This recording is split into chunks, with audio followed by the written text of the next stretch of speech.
कल्याण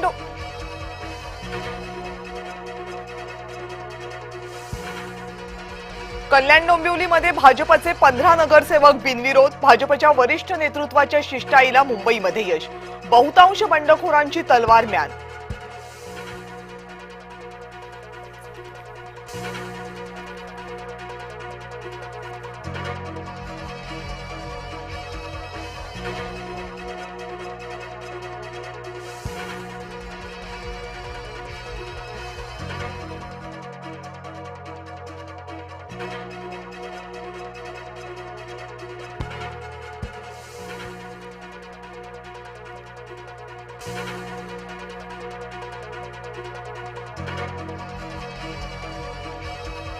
उमेदवारी अर्ज मागे घेण्याची मुदत संपली। बंडखोरांना शमवण्यासाठी सर्व पक्षीयांची धावपळ।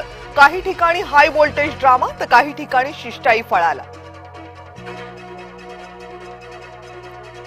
मुंबईकरांचं ओझं हलकं। 700 चौरस फुटांपर्यंत घरांचा मालमत्ता कर माफ करणार। आदित्य ठाकरेंचं मुंबईकरांना आश्वासन।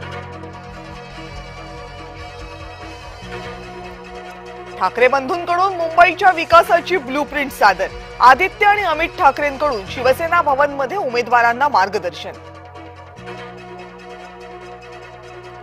तब्बल 20 वर्षांनंतर राज ठाकरे सेना भवनमध्ये जाणार। 4 जानेवारीला ठाकरे बंधूंच्या वचननाम्याच्या प्रकाशनासाठी भेट देणार। संजय राऊतांची माहिती। ठाण्यामध्ये शिवसेनेनं उघडलं पहिलं खातं। प्रभाग क्रमांक 187 मधून शिवसेनेच्या जयश्री फाटक बिनविरोध। जयश्री फाटक माजी आमदार रवींद्र फाटक यांच्या पत्नी।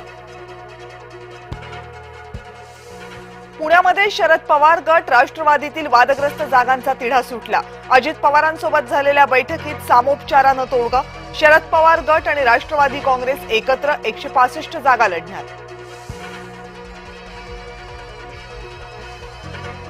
नागपूरमध्ये किसन गावंडेंनी उमेदवारी अर्ज घेतला मागे। कार्यकर्त्यांनी गावंडेंना घरात ठेवलं होतं डांबून। पक्षाचा आदेश मान्य करत गावंडेंनी मात्र उमेदवारी मागे घेतली।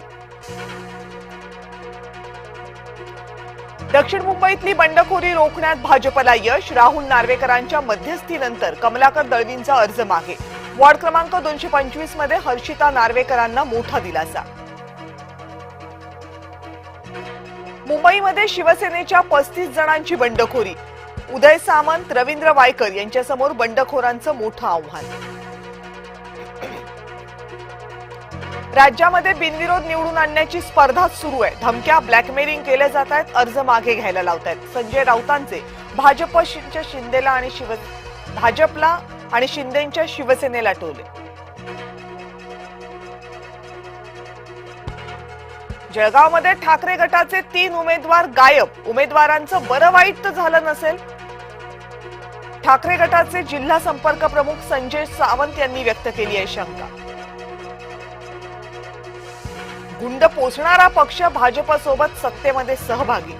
राज्यातील सर्व गुंड अजित पवारांच्या पक्षात। संजय राऊतांचा अजित पवारांवर हल्लाबोल।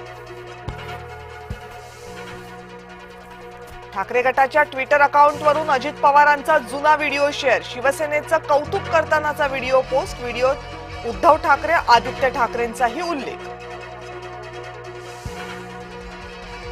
संभाजीनगरमध्ये चुकीच्या उमेदवारीमुळे 20 जणांचे राजीनामे। तिकीट वाटपाचा वाद ठाकरे गटाला महागात पडण्याची शक्यता। प्रभाग क्रमांक 11 मधील 20 प्रमुख पदाधिकाऱ्यांनी दिले सामूहिक राजीनामे। चांदिवलीमध्ये ठाकरेंच्या शिवसेनेला मोठा धक्का। 3 शाखा प्रमुखांचे राजीनामे। निष्ठावंतांना डावलून आयात उमेदवारांमुळे केले होते नाराज।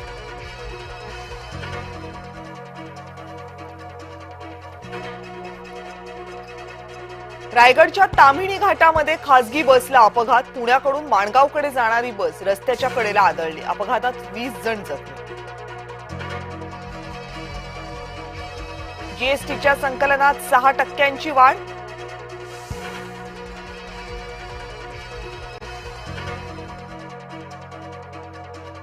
पुन्हा महाराष्ट्र राज्य ठरले अव्वल।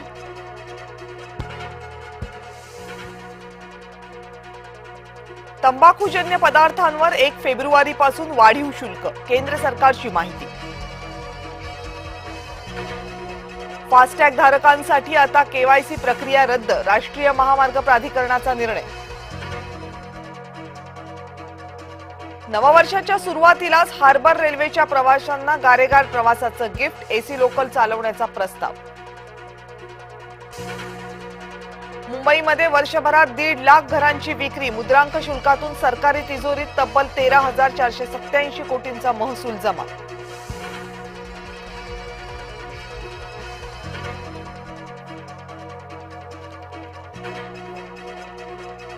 भारत पाकिस्तानात अण्वस्त्र प्रकल्पांच्या यादीची देवाणघेवाण, ऑपरेशन सिंदूर नंतर तणावाच्या पार्श्वभूमीतही दोन्ही देशांचा निर्णय. रशियामधील नववर्ष सोहळ्यामध्ये ड्रोन हल्ल्यात किमान 24 जणांचा मृत्यू झाल्याची भीती. येळकोट जय मल्हारचा गजर, कराडमधल्या पालीच्या खंडोबाच्या यात्रेला सुरुवात.